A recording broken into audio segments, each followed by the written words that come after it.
Law and Liberty. This is a Reconstructionist radio production. Please visit calcedon.edu to download this book or purchase a physical copy. Law and Liberty. Rousas J. Rushdoony. Copyright 1984 and 2009. Alicito, California. Chapter 26. Nepotism and the Law.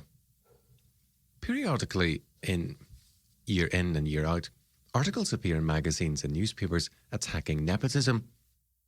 The word nepotism has an insidious sound. It suggests criminality and vice, and it carries an unpleasant connotation. Actually, the original meaning of nepotism was favoritism to nephews in hiring, and the word has come to mean favoritism to any relative in hiring, especially in civil government. The subject of nepotism is rarely considered fairly or unemotionally. A typical treatment is Jack Anderson's, quote, "Let's kick relatives off the congressional payrolls," end quote, in Parade. Anderson cites a variety of congressional cases, a congressman whose wife is his secretary, others who are uncles, brothers, cousins, and, in one case, even a mother-in-law. Nepotism, Anderson tells us sadly, is a bipartisan practice, and he concludes, quote, "Public confidence in Congress is so low that the legislators should wipe out even the suspicion of wrongdoing. The time has come to outlaw nepotism," end quote. Anderson's article is written with a note of strong moral indignation, and Anderson quite obviously believes himself to be championing the cause of reform. The question needs to be raised, however, very earnestly and urgently as to whether Anderson's moral perspective is not radically wrong. More than that, the whole question of nepotism needs to be reviewed. Is it really a morally questionable practice? Is there a defence possible for nepotism on the highest possible moral grounds? Is it possible that the idea that nepotism represents an immoral practice is itself indicative of a radical moral decline? Anderson's report is morally wrong because, first of all, it makes no moral distinction between fraud and honest work. The case of a congressman's wife is cited who earned $20,288.46 a year without working. Quote, "Her most urgent business with his congressional office has been a request for instructions in Spanish or how to play dominoes," end quote. This clearly is a case of fraud, and it should be treated as such. Money so received is morally to be regarded as theft. We can all agree that such a practice must be condemned. But it must also be insisted that to equate such a fraud with the honest work of a relative is also morally wrong. The congressman or senator who hires a relative, son, daughter, or mother-in-law, and from his relatives receives faithful and honest work, cannot be equated with a man who defrauds the government. To make this equation is a sign of moral delinquency. Second, Anderson's article never raises the all-important question: what is wrong with nepotism? Is there anything wrong with hiring a relative to work for you in government or business if that relative gives good and faithful service? To understand the moral issues involved in nepotism, let us examine its history very briefly. The word nepotism was coined several centuries ago to describe the practice of various popes of hiring their nephews to fulfill important roles in the Vatican and in the Papal States. The practice gained especial prominence under Pope Nicholas III toward the close of the 13th century. It was also very severely criticised as part of the practice of Sixtus VI in the 15th century. The Borgia Pope, Alexander VI, was also notorious for his nepotism. The practice was finally outlawed by Pope Innocent XI and XII in the 17th century. There is no doubt that some of the scandals connected with some relatives give both nepotism and the Church a bad name, but it seems hardly likely that Alexander VI would have been any better morally had he not practiced nepotism. Not all popes practiced nepotism for corrupt reasons. Most had important considerations in mind. They needed the confidential help of someone of unquestioned loyalty who would enable them to execute their plans of action without betrayal or hesitation. Only a relative could give this kind of loyalty, and hence the use of relatives. Where the plan of action was morally sound, There was no harm and much good in the use of trustworthy men. Where a programme is morally unsound, it makes no difference who was used to execute it. The situation of congressmen and senators is very similar. They are exceedingly vulnerable to bad public relations, a bad press, infiltration by interests subversive of their own purposes and of their office, and the bribing of confidential secretaries and aides is a commonplace fact of business administration, as well as in the administration of offices in the civil government. Under such circumstances, a man's most trustworthy associates are the members of his family. They have an honest vested interest in protecting him in the discharge of his duties. It is true that this may mean that 2, 3, or 4, or 5 salaries will go to a man and his relatives, but as long as it is for work honestly done, there is no moral wrong in this practice. It is often a necessary safeguard and security measure, basic to a sound administration of office. Similarly, in the business world, many a man makes room in his office for relatives or for his sons, and why not? If his relatives fail to do their work properly, it is he who suffers for it, business-wise. Similarly, if a congressman's wife proves to be a poor secretary and offends the public, the congressman is the loser. We have not touched on the basic moral issue as yet. Why this strange belief that the employment of a member of the family is morally wrong? In the medieval church, the criticism came in part from the monastic hostility to the family.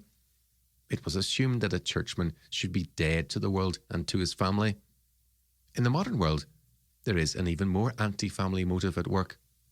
Inheritance taxes, income taxes, property laws, and other legislation have worked to limit the independence and authority of the family. The family has less and less rights and less independence. Instead of assuming that a man's best helpers are the members of his family, it is assumed that there is some moral wrong in having family help.